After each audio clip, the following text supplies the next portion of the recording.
عمرك نزلت اسكندريه ولفتها كلها او اكتشفت الاماكن اللي في اسكندريه كلها في يوم واحد؟ لو عايز تنزل يوم في اسكندريه تكتشفها كلها في يوم واحد، خليك معايا على الفيديو ده. احنا النهارده موجودين في اللبان، هنروح نفطر من عند مكان يعني يعتبر من علامه، يعني من علامات اللبان، حاجه قديمه كده. بما اننا في اللبان، في مكان من اقدم الاماكن في اسكندريه، وحابين نفطر بقى، وبما اننا بنكتشف في اسكندريه فجينا هنا عند نجمه اللبان عشان نفطر فطار خفيف. السلام عليكم.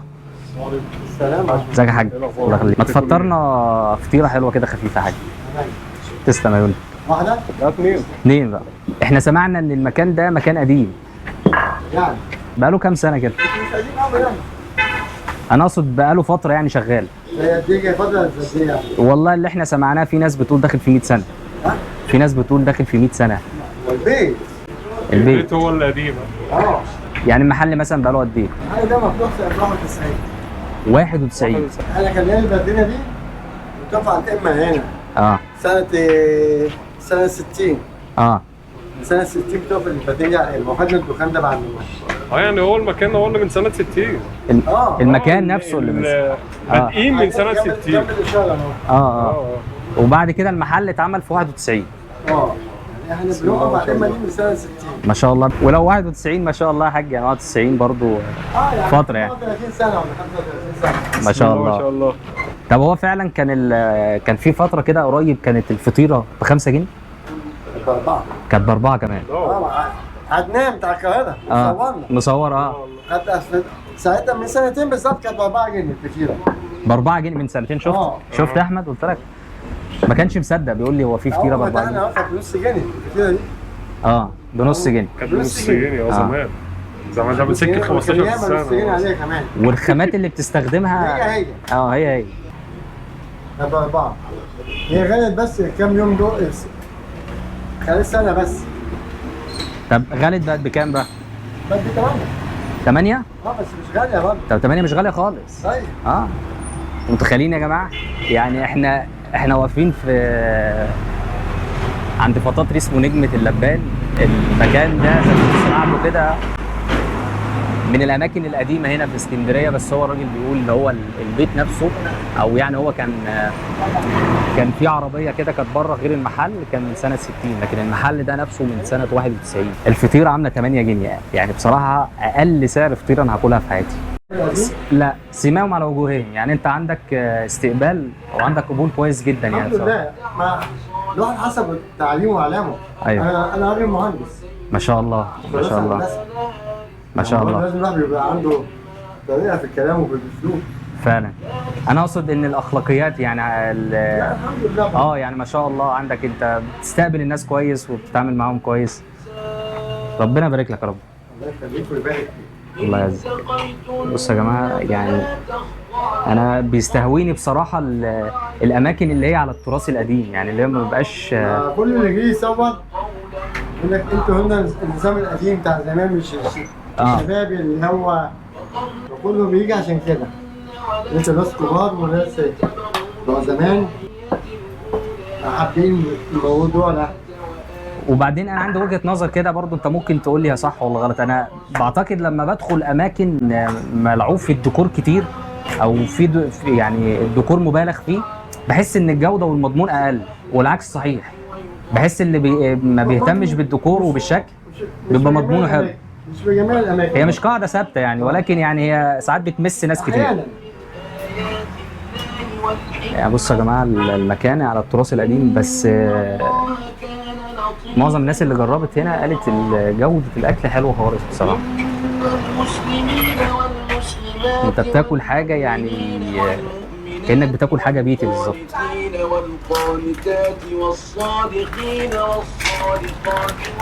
بس في كل حاجه، بيتي فور وقريبه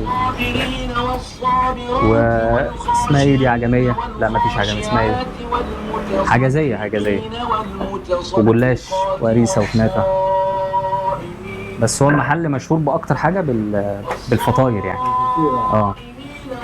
وفي فتره كده في السنتين، من سنتين كانت اكتر حاجه شهره المحل ان تاكل فطيره ب 4 جنيه او ب 5 جنيه، فاصلا ما فيش حد خالص بيعمل فطيره بالرقم ده. حد بيعمل لا ما فيش خالص.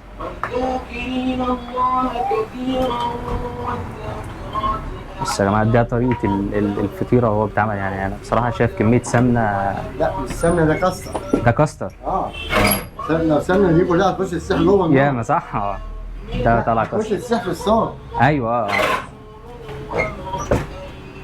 استفاد بيها بحاجه. ايوه صحيح. اسم حضرتك ايه بقى؟ صبحي. باشمهندس صبحي. هو برضه يعني تخيل لما تاكل فطيره من ايد مهندس، فيعني اكيد بقى تبقى عامله ازاي. ده اللبن اللي موجود فوق ده عم صبحي، ده سكر؟ دي زبده. اصل زبده. هو الزبده بتاع الحلويات بتاع الفطير مشلتت. انا بقول لك سكر لان كان زمان كان فيه القمع. طبعا في ناس كتير ما تعرفش القمع ده. سكر القوالب. القوالب ده. انواع بقى ايه الفطيره اللي موجوده عندك هنا يا باشمهندس؟ الفطيره عندي هنا انا بالكاستر والسكر واللبن. لو حبيت انت تجيب تاكل الفطيره حوادق، بصل مرزوق، جبنه تركي، جبنه رومي، جبنه كيري، بتجيب الحاجه واحنا اللي نعملها. ايوه يعني تجيب كميه صغيره، كميه كبيره، حاجه ليك انت. ايوه بس الاساسي هنا الفطيره بالسكر. ولكن انا لو عايز اكل فطيره حادق او اي نوع فطيره بجيب الحوادق اللي انت نفسك فيها بتجيبها، بجيب الحشو بتاعها واجي تعملها لي يعني. بس تجيب الكميه اللي انت عايزها بقى. ايوه. اول ما بدأنا هنا كنا بنعمله فطيره بالبصامه صدق ب 2 جنيه ونص. هو ده ب 2 جنيه ونص. بالبصامه او بالصدق. حط كده فلفل رومي وطماطم ولازم.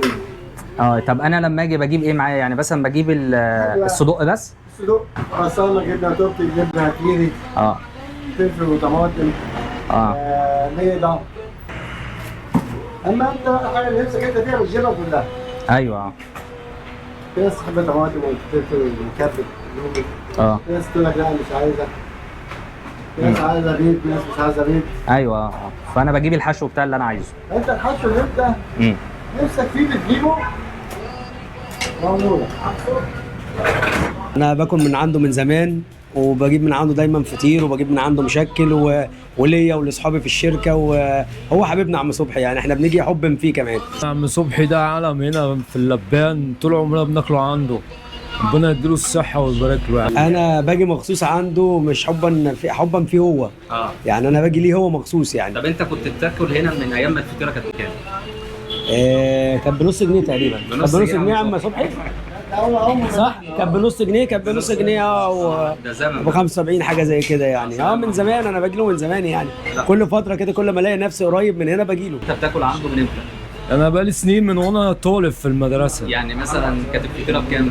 لا من زمان كانت بربع جنيه. بربع جنيه؟ في تضارب في الاقوال كده يا عم صبحي.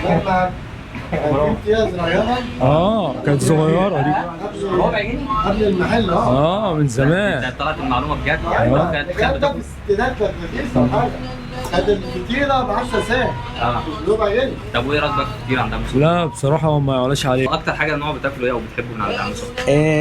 انا بحب الفطير اللي هو الساده يعني. الفطيره دي انا بحبها، وبحب اجيب مشكل ساعات. بس عشان المشكل بيبقى تقيل عليا شويه فبجيب الفطير ده خفيف. طب ايه احلى حاجه عنده؟ انا عن نفسي ما بحبش غير الفطير هنا. ممكن المعموله مثلا. الهريسه. انت اكتر حاجه بتستهواك هنا الفطير. اللي هي اللي بالكاستر. ده مشهور بقى هنا في اللبان طول عمره بصراحه. طب ايه رايك بقى عم صبحي؟ انا رايي فيه ان هو عنده قبول بصراحه. لا هو طول عمره تمام، خفيف وجميل. حبيبي الله حبيبي، ربنا يكرمه وربنا يبارك له عم صبحي. اللهم امين. الله راجل فوق نمره واحد يعني، راجل محترم، ربنا يديله الصحه يعني. حبيبي يا باشا، الله يخليك يا باشا، ربنا يهدينا. مع بعض. ماشي عايز تخلي كل واحد لوحدها ماشي يا عم صبحي. تاكل هنا؟ لا ايوه يا عم هناكل هنا، هتاكل وهنا في العربيه بقى في ساعه. مش حلو هنا. انت حاضر انت هو بقى اهو. هو بيسوق ياكل بقى. ربنا يديك الصحه. السلام عليكم. فين مع عم صبحي؟ شفتها. بص بقى ب 16 جنيه. لا الواحده بتاعتك. لا انا كده عرفت الاسعار. بما اننا كنا بنجيب اكل من عند نجمه اللبان، واحنا قريبين من بيت وسكينه بحوالي دقيقتين، فقلنا ايه نيجي هنا القهوه بقى نشوف يعني نشوف المكان هنا. السلام عليكم يا رجاله، عاملين ايه؟ منورين والله، احلى رجاله حبيبي الله يكرمك. جنب الناس المحترمه ديت هنفطر، وبعد كده هناخد بعضنا ونطلع على ايه؟ على سراديب الموتى. هنفطر فطار خفيف كده. فطار خفيف. فطيره من عند عمك صبحي، باشمهندس صبحي، بس راجل محترم والله.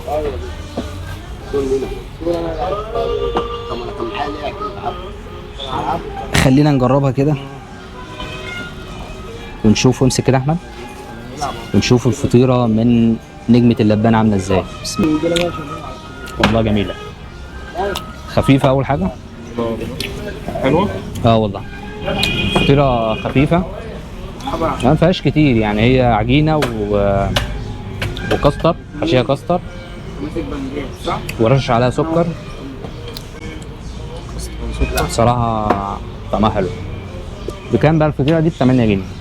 بيتهيألي انا ما شفتش حد ارخص من كده، يعني مفيش فطيره ارخص من كده. بعد ما نخلص الفطار ده هحاول اروح اللي هو البيت القديم بتاع رايه وسكينه، ان انا المره اللي فاتت جيت هنا ما صورتوش، صورت البيت اللي ورانا هنا ماشي. فاحنا هنروح البيت القديم كده ناخد ايه يعني شوط سريع كده يعني. بص على راس كده. هو هنا ما فيش حاجه غير البيت اللي هو البيت ده بيقولوا ملوش علاقه بده سكين اصلا، ما اتعملش فيه حاجه. لا كان زمان بيقول لك يعني اللي هم كان لهم بيتين، واحد هنا وواحد ده غير البيت اللي هو في بحري. يعني هو تقريبا 3 بيوت يعني، بس يقال ان البيت ده ما اتعملش فيه اي جرايم يعني. بصوا يا جماعه، ده البيت اللي انا بقول لكم عليه. معظم الناس بتقول ان مش ده البيت الحقيقي بتاع رايه وسكينه، او يعني ممكن يكون تبعهم بس ما تمش فيه جرايم، ولكن البيت الحقيقي في شارع ورا جنب الكنيسه. بس البيت ده اتهد واتبنى، تقريبا اتبنى مكانه عماره. احنا ممكن نروح هناك نبص كده نشوفه، لان انا ما رحتش هناك قبل كده.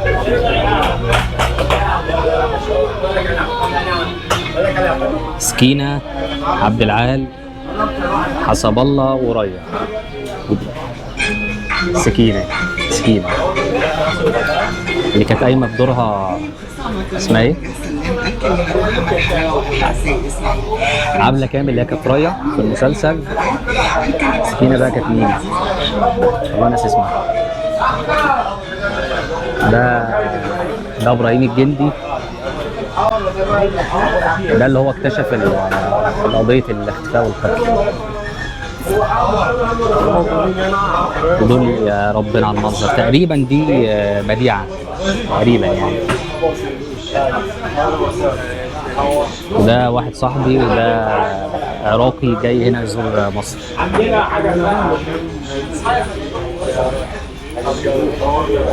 هو ده البيت المشتبه فيه، اللي بيقول عليه اللي كان جنب الاسم على طول، لان الاسم اللبان هنا اهو. هنا كان اسم اللبان هنا في الحته الفاضيه دي. فهو حتى في المسلسل بيحكي، بيقولوا ان هم كانوا قاعدين جنب الاسم او في وش الاسم. يعني بص تخيل، يعني هنفترض ان البيت ده فعلا هو بيتهم وكان بيتم فيه الجرائم اللي بيعملوها دي. انت متخيل المسافه ما بين الاسم والبيت؟ متخيل المسافه قد ايه؟ خطوتين 3-4 متر في وش الاسم بالظبط، او في ظهر الاسم. ده الاسم اهو، ده مكان الاسم القديم، اسم اللبان اللي هو فيه النخل ده. ده بيت قديم برضه بس مش عارفين تبع ايه. البيت بقى اللي هو الاساسي او اللي اتعمل فيه جرائم كتير ورا هنا. ممكن نروح نبص بص عليه كده سريع. خلينا نسال بقى السياح. هم السياح يعني هم دول اهل بلد، يعني اخواتنا وحبايبنا العرب. الراجل ده من العراق. خلينا اساله كده اقول له شوفوا ايه رايه في البلد يعني. شاكو ماكو ديت اللي هي انت عامل ايه صح؟ شاكو ماكو يعني انت عامل ايه؟ ازيك؟ ايه اخبارك؟ صح كده؟ شاكو. وكلمه ماكو لوحدها بتنفي، يعني ماكو زي لا او مفيش. فيش او مفيش. يعني بنتعلم شويه من اللهجه العراقيه. طب انت ايه رايك في مصر بقى؟ ايه رايك في مصر؟ اه شيء جميل. اه مصر وعلى بلد العرب. بلد العرب. تعتبر- الدنيا. تعتبر يعني انا بنظري كان يعني شخصيا ما لي علاقه بكل مخلوق واجد، انا اعتبر انه مصر اساس يعني اساس البيت الام. الام كل مواطن وعليه ولا شلون الام الحنونه والاحتضان هذا، فليش يسموها ليش يعني يسموها ام الدنيا؟ لهذا الشيء وعليه بس يعتبروها هي الام وعليه الام لكل مواطن، تحتوي كل مواطن عربي، تحتوي جميع البلاد العربيه. عافيه بالضبط. شعب طيب، شعب مضياف، شعب حنون، شعب يعني خدوم، شعب كل الاشياء جميله وعليه شعب الابتسامه، شعب الفرفشه يعني. انت نورت اسكندريه والله ونورت مصر الله يعزك، الله يكرمك يا رب. بلدك التاني. تسلم يا شباب. مع السلامه. جاري البحث عن بيت رايا وسكينه الحقيقي، وقال لك جنب الكنيسه. فين بقى؟ انا مش عارف. السلام عليكم. هو اللي اتهد ده؟ لا اللي اتهد واتبنى، اللي هو بيقول جنب الكنيسه. ما هو جنب الكنيسه ده. هو ده اللي عند القهوه؟ مش هو في بيت تاني؟ في بيت تاني اللي عليه بيت كبير والبيت دوت، وفي بيت عليه بيت كبير. ده اللي اتهد، اللي عليه بيت كبير ده اللي وقع تقريبا. ده اللي هو اه. مش الف شكر.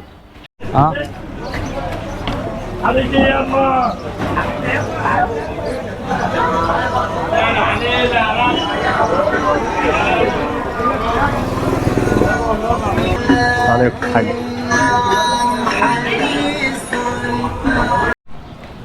بصوا يا جماعة البيوت عاملة ازاي.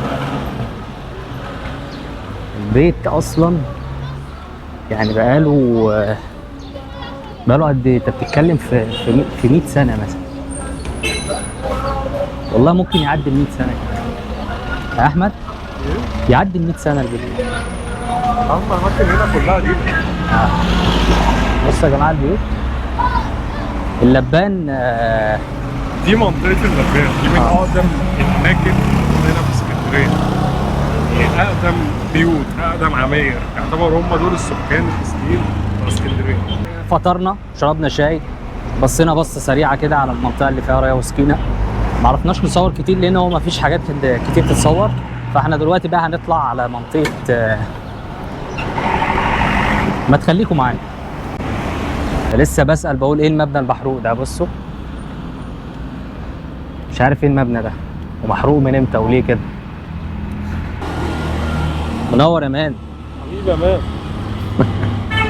نور اسكندريه. نسيت اقول لكم احنا في منطقه ايه. المنطقه اللي احنا فيها ديت اسمها كرموز، برضو من الاماكن القديمه جدا هنا في اسكندريه. فهو لازم يبقى عندك تكنيك استغلال المكان. يعني مثلا انت في كرموز، فاحنا هنروحوا دلوقتي مثلا مكان وفي مكان تاني جنبه. المكان اللي احنا رايحينه ده سراديب الموتى. في خبايا كده موجوده هنا في اسكندريه مش كل الناس تعرفها. بالظبط. يمكن اتفقشت مؤخرا في المسلسل بتاع حماده هلال اللي عمله في سراديب الموتى. النهارده كده هناخدكم المكان اللي فيه سراديب الموتى. ترام القديم لسه شغال اهو يا جماعه، شغال زي الفل. علامه من علامات اسكندريه. البيت نص واقع والنص التاني زي ما هو. كده انت محافظه عجيبه. بتقول ايه؟ بتقول ايه يا صديقي يا اسكندراني؟ محافظه عجيبه كده. لا يا باشا احنا بنقول حاجه غلط. بيت نص واقع. طيب انا قلت حاجه يعني من ناحيه المحافظه ولا المجلس المحلي؟ ناس محترمه يا عم وزي الفل وشايفه شغلها. انا اتكلمت. انت بتوقعني في غلط كده. خليني كده اقول لك بشكل بسيط ليه سموه عمود السواري، وعمود السواري ده مين اللي بناه وبنوه ليه والمين. خلينا نحكي قصته كده باختصار. عمود السواري ده اتسمى بعمود السواري لان هو بيشبه سواري السفن. السفن زمان كانت بتمشي بشراع. الشراع ده كان بيبقى فيه عمود كده طويل، ده اسمه الصواري او صواري السفن. ليه اتبنى وبنوه ازاي واتبنى فين والكلام ده كله. العمود ده اتبنى او تم صناعته يعني في اسوان، في محاجر اسوان، واتصنع من ماده اسمها ماده الجرانيت الاحمر. والماده دي شديده الصلابه وبتعيش اوقات طويله جدا. اتبنى ليه بقى؟ اتبنى لواحد هنا اسمه الامبراطور ديكليديانوس. الامبراطور ده كان عايش هنا في فتره من الفترات، وهو اتبنى تخليدا لذكراه يعني. لو انت بقى عايز تعرف قصه الامبراطور ديوكليتيانوس ده، انت ممكن تبحث عنه، هتلاقي عنه معلومات كتيره قوي، ان هو يعني لها علاقه بالمسيحيه وكده. العظمه في بناء العمود ده ان هو طوله، اول حاجه طوله 27 متر، يعني ارتفاعه 27 متر، وهو كله قطعه واحده، يعني مش متكسر ومتلزق، هو كله قطعه واحده. ده الفكره او العظمه في بناء العمود ده. في سؤال، لو انت فعلا عايز تفكر وتتدبر الامر، العمود ده اتنقل او هو اتعمل في اسوان، في محاجر اسوان، وهنا احنا في اسكندريه. المسافه ما بين اسوان لاسكندريه تقريبا 850 كيلو. السؤال بقى هنا، العمود ده تم نقله ازاي من اسوان لحد هنا؟ خلينا بس اقول لك ان العمود ده يرجع تاريخه في العصر في القرن الثالث، يعني بتتكلم في حوالي من اكتر من 1700 سنه. يعني 1700 سنه لا كان في معدات ولا كان في عربيات ولا في نقل ولا في اي حاجه، فايه الوسيله اللي تنقل العمود المسافه دي كلها لحد هنا؟ السؤال ده انا بطرحه عليك انت، حاول تفكر وما تلجاش لجوجل يعني او تسال، واكتب لي بقى ايه، اكتب لي ردك او اجابتك في التعليقات تحت. طيب سريعا كده يا جماعه، المكان اللي احنا فيه ده كان زمان اسمه معبد السرابيوم، يعني هو المكان ده اصلا كان معبد، والمعبد ده برضو من المعابد او الاماكن التاريخيه القديمه جدا في مصر. طبعا عمود السواري ده اتعمل بعد كده في المعبد، يعني المعبد الاول وبعد كده عمود السواري. يعني سيبك من عمود السواري وقصه عمود السواري، معظم الناس اللي بتيجي هنا بتيجي عند عمود السواري، تيجي تتفرج، تلف حواليه وتاخد صورتين وتمشي. الناس ما تعرفش ان هنا في سراديب، يعني في سراديب تحت الارض، سراديب يعني زي انفاق كده تحت الارض. طبعا احنا هننزل تحت نشوف المكان ده ونصوره. يعني عايز تتخيل حجم العمود ده من غير ما تيجي، يعني تتخيل حجمه كده في الفيديو. العمود ده طوله 27 متر، كويس؟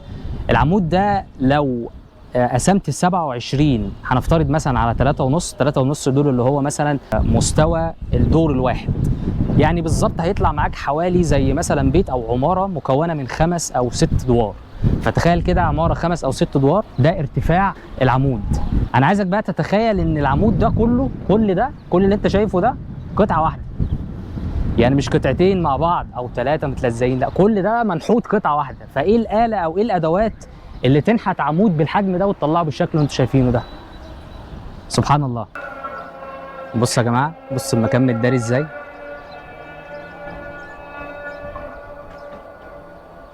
المعبد كله بنفس الطريقه دي، يعني هننزل تحت وهتشوف، انت هتفهم وهتتخيل اصلا ان السراديب دي ممتده لمسافات طويله. بس طبعا المكان او المسافه اللي هم اكتشفوها مش كبيره قوي يعني بص المكان ده عشان برضو تبقوا انتوا عارفين عباره عن ايه. ده قدس الاقداس. قدس الاقداس ده مكان يعني زي تعبد كده، فيه جوه زي تمثال، او ممكن يكون بالنسبه لهم في فتره من الفترات زي يعني اله بيخشوا بيعبدوه. ودي المكتبه الصغرى.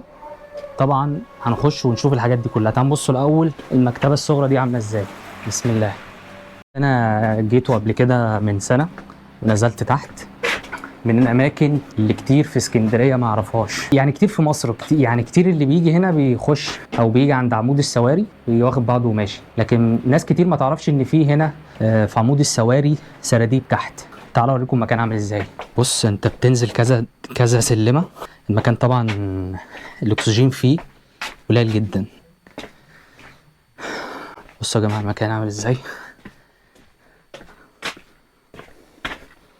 المره اللي فاتت كنت جاي ما كانش معايا اضاءه، فطبعا ما كانش باين حاجه. بص انا المره اللي فاتت لما جيت ما كانش فيه يعني الشويه دول ما كانوش موجودين، كان لحد هنا لحد اخر الكشاف كده. الشويه دول محفورين جداد، فده يعني ان ده اللي يدل ان السراديب دي لسه مكمله تحت. مكمله بقى لحد فين الله اعلم، ولكن يقال ان السراديب دي متصله بسراديب الموتى اللي احنا هنروحها دلوقتي. بسم الله. بصوا بسم الله. المكان كحل.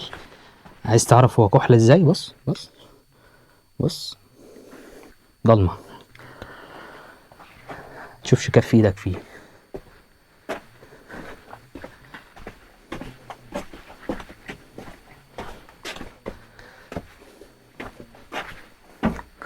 طبعا مش عايز اقول لكم التنفس عامل ازاي هنا. يلا بينا قبل ما يجيلي كرشه نفس. ده مكان تاني غير اللي احنا كنا فيه. كل دي اسمها المكتبه. المكان ده كله اسمه المكتبة.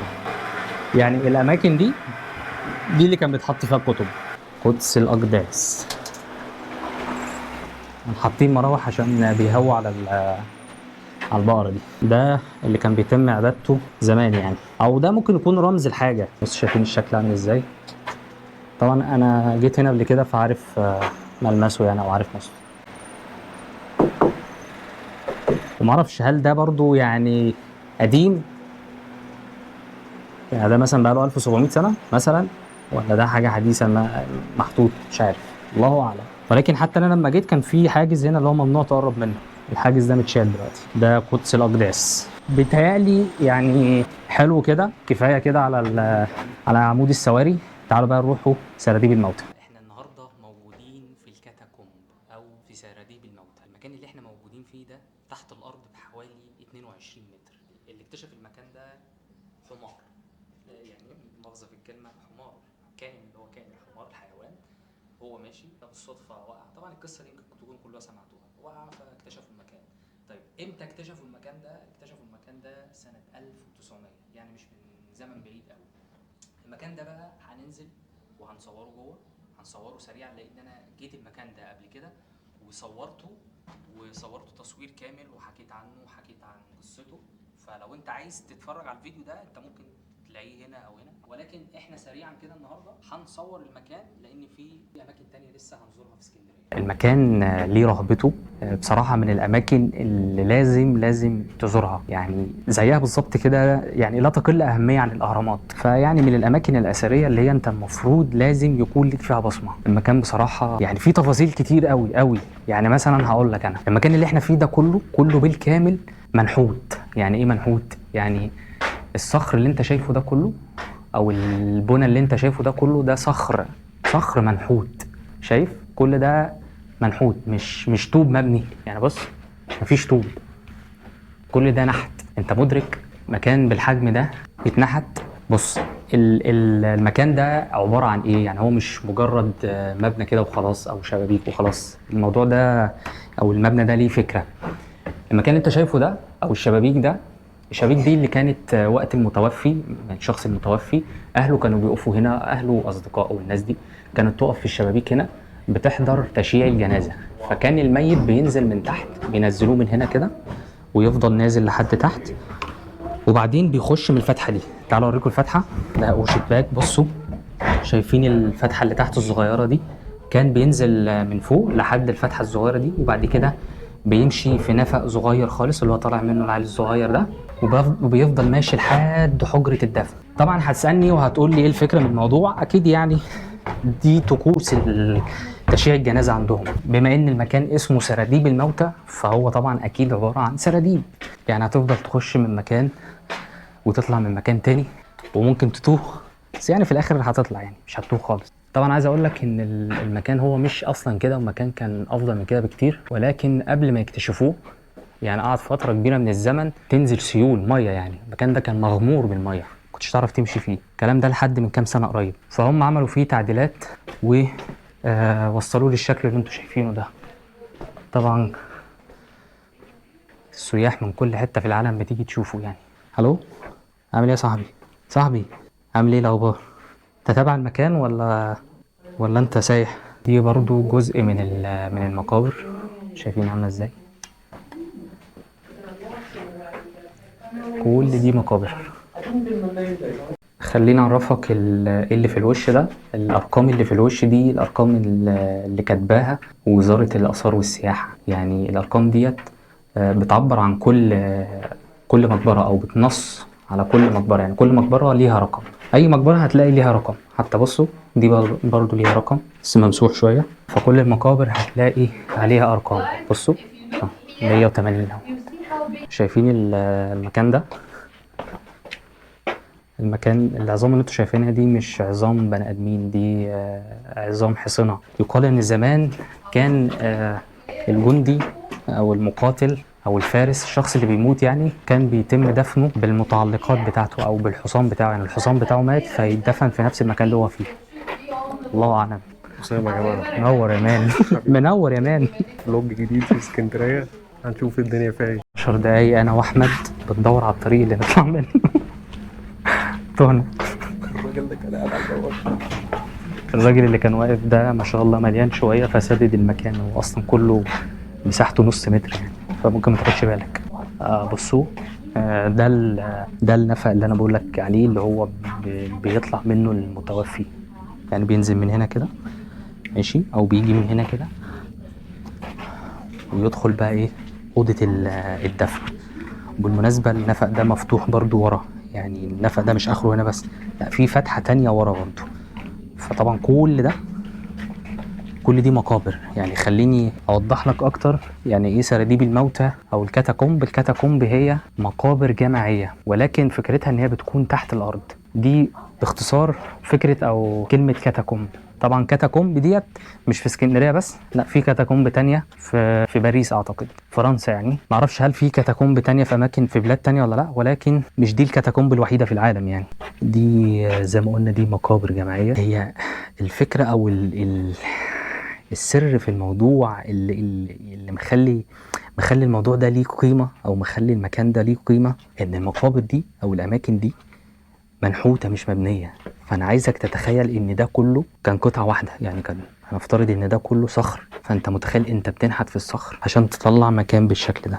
يعني تخيل ده صخر مش حاجه مبنيه. طبعا المكان على قد ما هو فيه اماكن عاديه، على قد برضو ما هو فيه اماكن مخيفه شويه، يعني لا يفضل انك تدخلها لوحدك. يعني مثلا المكان ده تحتيه فراغ فاضي متفرغ، بصوا المكان ده، بصوا برضو يعني لو انت لوحدك حاول ما تتعمقش جوه جامد، لانك حرفيا ممكن تتوه.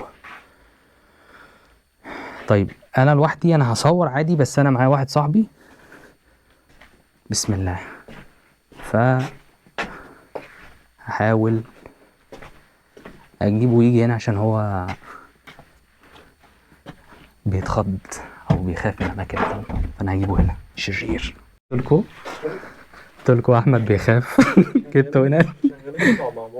بص لا بص خد بالك، في بتاع مقبره بقى واسعه يا احمد، انا نزلت تحتها جبت اخرها بس مش اوه الله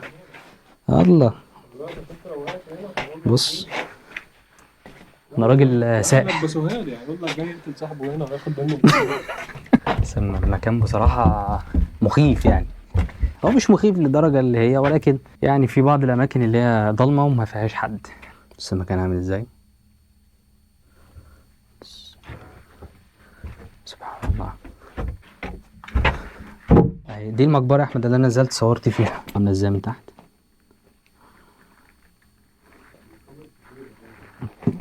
هي تحت مفتوحة ولكن هي لها آخر برضه، يعني تقريبا تحت زي عمق 2 متر. معرفش ايه بقى ايه الفكرة من المكان الصغير ده.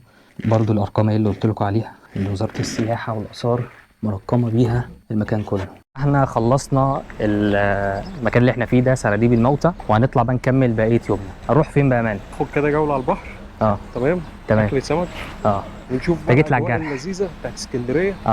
يلا بينا. طب أكلة السمك اللي انت هتوكلها لنا دي بقى هتبقى بقى ايه؟ يعني اللي احنا هنروح بقى مطعم وبتاع وكده؟ مطعم ولا بتاع، شغل الاسكندرانيه بقى. الاسكندراني. مطعم يعني احنا هننزل كده السوق ونختار احنا براحتنا اللي احنا عايزينه ني، ونشويه احنا بمزاجنا يعني. وانت بمزاجك، عايز بقى تعملها سنجاري، انت فاهم، عايز تعملها مشوي برده. الله. تمام. اسمه ايه؟ وديك عند واحد اعرفه عشان مش اي حد يشتري منه. مش اي حد نجيب منه سمك؟ طيب يا جماعه دي نصيحه الاسكندراني اللي معانا، بقول لنا مش اي حد تجيب من عنده سمك يعني. المفروض ان هو كده مودينا مكان سبيشال يعني، سمكه حلو.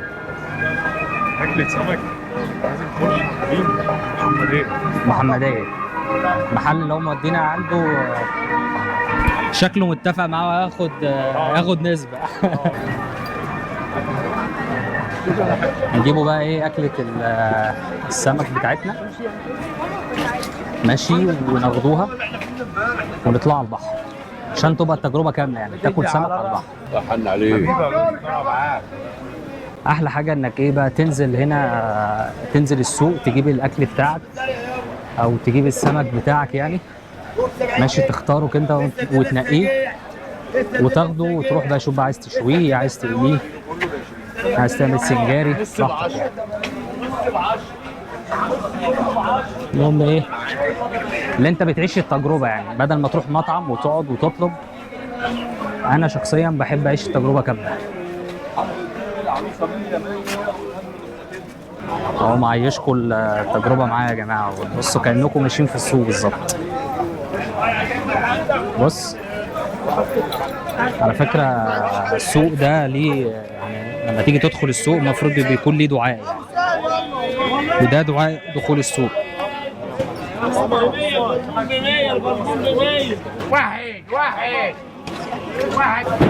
بص طبعا كل دي ناس بتبيع سمك وجمبري، جميع انواع السمك، بس ايه عنده ايه وجهه نظر كده. فبقول لك في محل معين لو انت عايز تاكل سمك صح يعني، تيجي تجيب من عنده. بس كميه سمك وجمبري يا جماعه 120.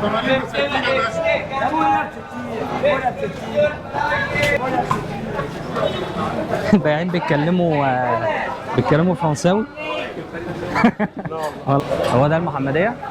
هو ده المطعم يا جماعة. والله مان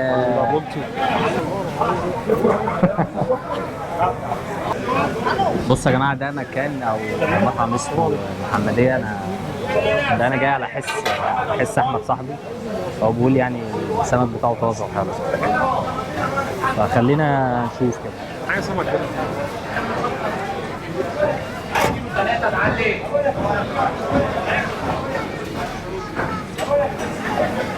ربع جمبري ايه تاني؟ بس تمام كده الربع ب 160. خلي يا باشمهندس. الله يكرمك. ايوه يا باشا. القناه بتاعتكم اسمها ايه؟ اسمها اسامه الصافي. اسامه الصافي المحمديه. والناس ايه يعني، الناس حابه تعرفنا عن نفسهم وتعرفنا عن الحاجات اللي ايه اللي عندك بقى هنا عايز توريني الناس. ربنا ياما في بربون وفي قاروص، في وقار حر 111. ده الاصلي ده وقار حر 111. بص 3 وحايد دي اللي فيه دي ده 111. ده 111. الناس اللي اكلت السمك والفهمه هتفهم بقى الكلام ده. ده 111. صلي على النبي يكسب. في جمبري احمر بلدي تحفه. تمام. بيت بلدي. ده الصبيط يا جماعه. بص عامل لسه ما ازاي. اتنضفش. ده بالحبر بتاعه. الحبر لسه ما اتنضفش. ده كده بعد ما يتنضف. ده بص يا جماعه الفرق بين الصبيط قبل ما يتنضف وبعد. بص ده الفرق اهو عشان الناس اللي ما شافتوش قبل كده. ده لحمه صبر بعد ما اتنضف. دي اللي هي تعابين البحر. دي تعابين ما تبقاش بلدي. عامل ايه مش البلدي. تمام. اتعمل طاجن دي تحفه. طبعا في الرز دي سعرها كام؟ ده خطيره يعني. ايوه ريحته جاي. دي اللي هي بتخلي العجوز شابه او حاجه زي كده صح؟ دي على طول. مطرحه. لسه بلدي مطرحه ما شاء الله بالواحد. طب هي قصه السمكه دي حقيقيه ان هي اصلا في الاساس سمكه واحده ولا ديت يقال يعني؟ مش معلومه اكيد. هي كانت سمكيه واحده كده اهو. واتشقت لما سيدنا صح كده؟ هو يقال. بس يقال كده يعني مش معلومه اكيد. في دنيس النار تحفه ما شاء الله. ده دنيس بتاع النار ده حاجه ما شاء الله يعني. بص يا جماعه السمك ما شاء الله السمك عامل ازاي. حاجه يعني موسى بلدي والبطارخ. يعني الحاجات دي مثلا بقى لها قد ايه يعني؟ صيد اليوم. صيد اليوم. الوقار والدنيس والشرابيل دول اللي بيسموها صيد اليوم. يوم بيوم. يوم. يعني الحاجه دي يا جماعه كده ايه المفروض ان انت بتاكل حاجه فريش يعني. حاجه الله طالعه اول باول. ده بقى اللي عايز يزوق السفره بقى. ده اللي عايز يزوق السفره بتاعته. يكسب بربون ومرجان. السمكه الكبيره اللي هناك خالص ده ايه؟ لوت. ده لوت. هي دي بقى اللوت اللي بتخلي مش عارف عجوز حوت صح؟ الصلاه على النبي. وبعدين ايه رحمه ضان. ما شاء الله. ده وزنها كام دي كده؟ يعني فرنج مثلا 4 كيلو 3 كيلو ونص. 4 كيلو. طبعا مش لازم اشتريها كلها لوحدها، ممكن بالكيلو يعني. هي بتبقى على بعضيها بس كل اللي بياخدها دي مثلا ايه بيبقى عامل عزومه عايزه سنجاري تحط في نص السفره كده. هذا قيمه. ايوه. وبتقطع طرنشات. ياخدوا الرز دي بيعملوها شوربه والطرنشات دي بيقلوها بيعملوها صيد البطاطس. ايوه. بتاعت العزايم ما شاء الله. طبعا يا جماعه جنه المحمديه. المكان ده فين كده؟ في بحر. زاويه الأعرج. زاويه الأعرج سوق الميدان. اول شارع النصر لحد اول فاروق. معروف لحد المحمديه. هو بصراحه معروف لان صاحبي جايبني هنا مخصوص يعني. عندنا توصيل لاي مكان في اسكندريه. ما فيهوش لحد ابو قير. عنده كمان توصيل اهو. حتى ابو قير ما شاء الله. طبعا البولتي والبوري ده طبعا شيء اساسي موجودين طبعا عندنا كل يوم. احنا دلوقتي موجودين في مربع قلعة قايتباي الأنفوشي.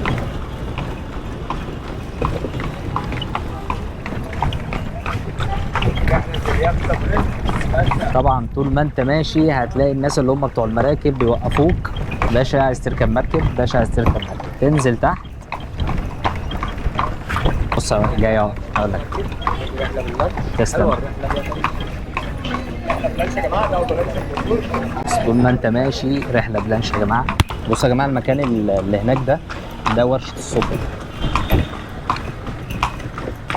انا نزلت صورت هناك قبل كده. الكلام ده من سنه تقريبا. ورا جلاتي عزه. بصوا ممكن كمان مش بصوا كل دي سفن.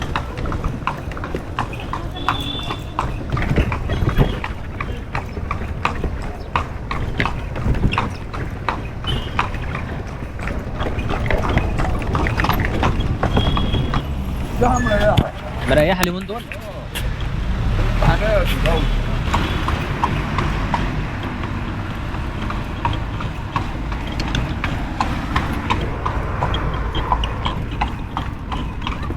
مرتك طالعة في الفيديو بتاعي يعني. أحلى حاجة في موضوع الحنطور ده إنك بتركبه أو الكاريتا بتركبه وبيفضل ماشي على الكورنيش وأنت بتتفق معاه بقى يعني. تتفق معاه المسافة اللي هو يلففك بيها. ممكن بس تتفق معاه ان هو يلففك منطقة الأنفوشي بس طول بيك شوية. ممكن تتفق معاه ان هو تروح الكورنيش كله وترجع حسب مزاجك يعني. بس هي التجربة في حد ذاتها حلوة انك تبقى راكب هو ماشي بطيء ماشي، فانت بتستمتع بقى بالاجواء وبتستمتع بقى بالكورنيش اللي فيه يعني الفعاليات اللي موجودة على الكورنيش. بس انا من رايي بالليل بيبقى احسن. يا بتاع الحنطور يا محنطر.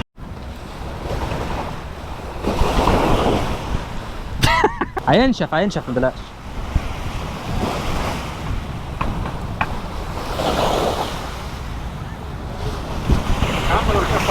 غسيل الايد ده ليه اصول. تعال اوريك ازاي. امسك. هو دخل بالكوتشي وده طبعا غلط. انت اول حاجه يا ابني صورني. انت اول حاجه لازم تقلع الكوتشي بالشراب ماشي. ليه بقى؟ عشان تحس يا ابني جبني يا ابني. عشان تحس باجواء البحر. تبقى رجلك ايه؟ ملامسه الارض الرمله ماشي. رجلك ملامسه الرمله وبتبقى حاسس ايه؟ باجواء البحر. شمر برضو تديها تشميره. دي يا جماعه ايه؟ طريقه غسل الايدين والرجلين برضو. احنا طلبنا الاكل وقلنا ايه نعيش التجربه كامله ونيجي ناكل اكله السمك على البحر. فيعني انا من وجهه نظري سمك يعني بحر. ما دام في اسكندريه او في مكان فيه بحر يبقى تجيب السمك وتاكله في البحر على طول. طيب احنا سريعا كده طلبنا ايه؟ احنا ما كترناش في الاكل يعني. احنا جبنا سمك وعملناه سنجاري، سمك بوري ماشي، وجمبري ورز، واحمد جاب لنا بتنجان معرفش ايه علاقته بالسمك. وبس بصراحه احمد عمل معايا واجب، عارف ان انا بحب الجندوفلي فجاب جندوفلي يعني. انا من محبين الجندوفلي بصراحه. والمطعم سواه لنا وظبطوا لنا وخدنا الاكل وطلعنا قعدنا في الشاطئ وهنخلص اكل. مش عارفين هنروح فين تاني بصراحه، بس يعني تقريبا هو كده لسه اليوم ما خلص. اكلة سمك على البحر، اجواء عالميه تمام، اجمل اجواء ممكن تشوفها في الدنيا كلها. كات. وعليكم السلام ورحمه الله. انا بصراحه مش من محبين التصوير اثناء الاكل يعني، ما بيستهونيش الموضوع ده. ولكن انا هاكل وبعد كده ايه هقول لكم رايي في الاكل يعني. بس هو الاكل شكله شهي بصراحه يعني، الجواب بيبان من عنوانه.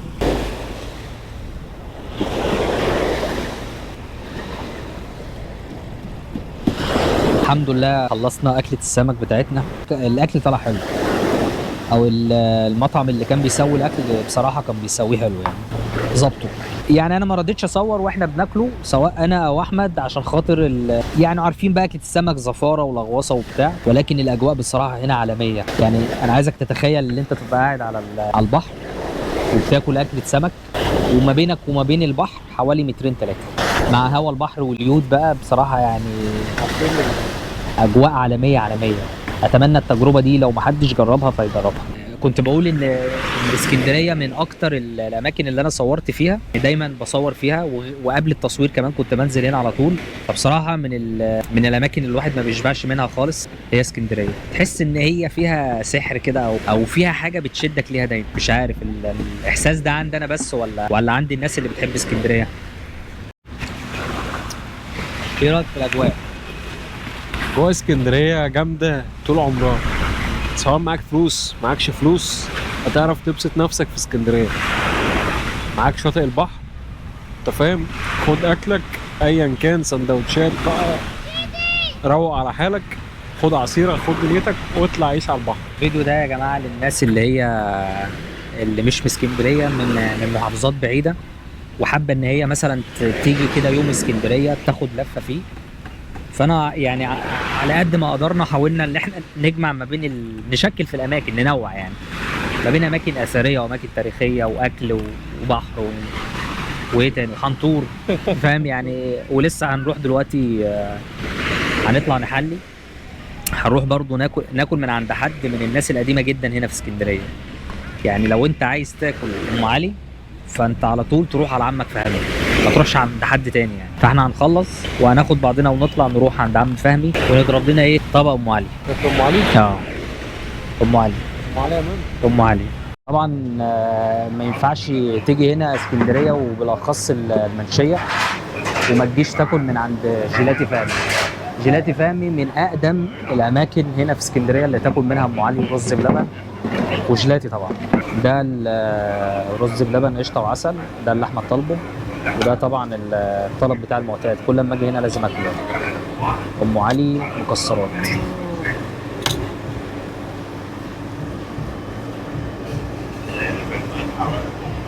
يعني بصراحه انا مش حابب ان انا اكل يعني الكاميرا شغاله، ولكن يعني خلينا نجرب بس. لكن انا مش من محبين الفكره دي بصراحه. بسم الله. مع ان وانا جاي اشتريت من الفيه يعني، وانا معدي كده لقيت محل بيبيع فيه اشتريت منه عشان انا اصلا بحب ام علي يعني. بسم الله. طبعا في اسكندريه ما ينفعش تيجي اسكندريه غير لما تضرب قشطه وعسل. تمام. انت كده ايه؟ ده كده.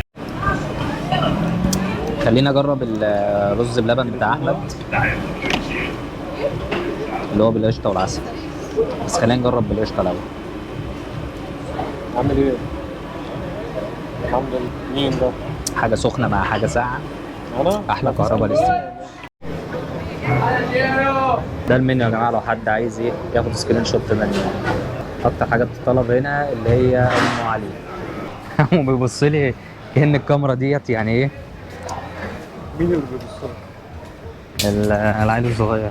تاني يا احمد. تاني يا زكي. بعد ما خلصنا على ام علي نتمشوا بقى شويه كده ايه في شوارع اسكندريه القديمه، مربع المنشيه. بص الشوارع عامله ازاي، طبعا شويه هوا زي الفل. انت عايز الكلام ده؟ بص المباني عامله ازاي يا جماعه، مباني قديمه.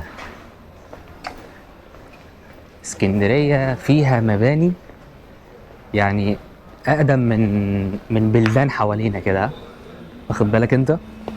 بلدان حوالينا. يعني تاريخها اقدم من بلدان كده حوالينا كده او بلد معينه كده.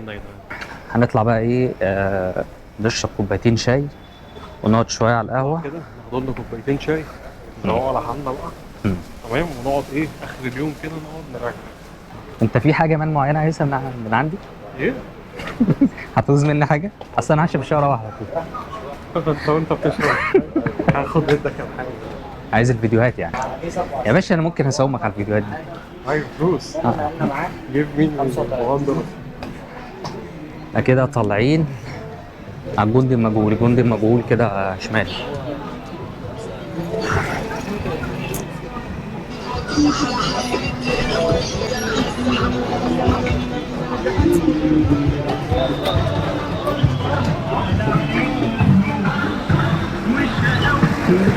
بس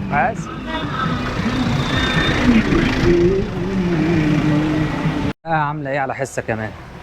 ده جميل يا مان. البحر الاحمر كده لما الجو يحرر درجة الحرارة توصل ل 40. مش ناوي برضو الحق روح. مش ناوي برضو تمشي لي في مشوار الفيزا؟ هناك. فيزا الغردقه. عايز فيزا الغردقة؟ تعالى بقى نطلعها. والله يا جماعه مكلمه على فيزا الغردقه دي بقالي سنه مش عايز يطلعها لي. تنور الغردقة بقى. حبيبي يا مان. خلاص انا هقطع تذاكر طيران لحد انت ما تطلعها لي. مرة لقيته بيقول لي ب 1000 جنيه. قلت له لا هركب بصير ب 1000 جنيه. عنده مصلحة. لا انت كده بينصب عليك. ايه؟ بيشتغلني بقى يقول لي الدنيا غليت. غليت بس مش هركب غير ب 1000 جنيه. لا خلي اللي ب 1000 جنيه يعني. ده انت تزود تحط 1000 وتجيب لك واحد. حمار صغير كده. حمار صغير. البن البرازيلي ورانا اهو. تعالى نخش كده. بس احنا مش هنخشه يعني. اول حاجه دخلناه كتير والمكان زحمه. بعدين احنا عايزين قهوه حاجه في المفتوح كده ونقعد براحتنا ونشرب شاي.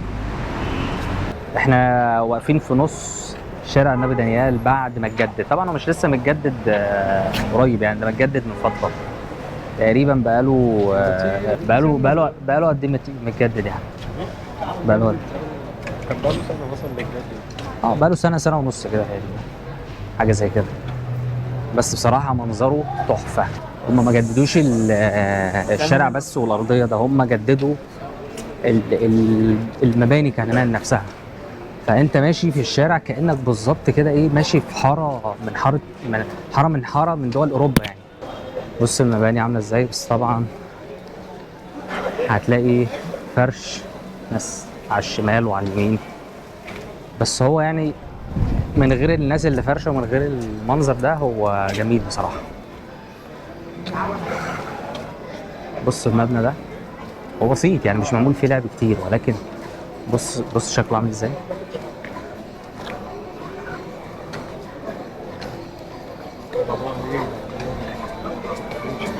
هو الشارع كله طوله وعرضه كده نفس الستايل ده، مباني كلها متجدده والشارع العواميد دي. احلى شباب. حبيبي لسه رجاله.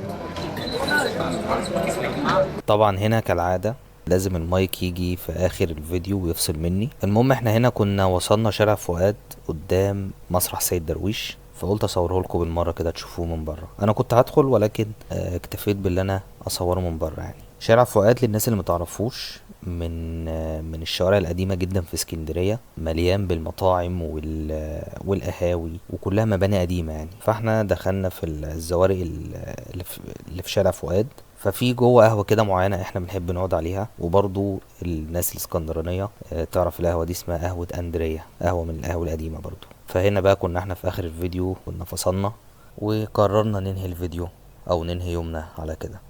سلام.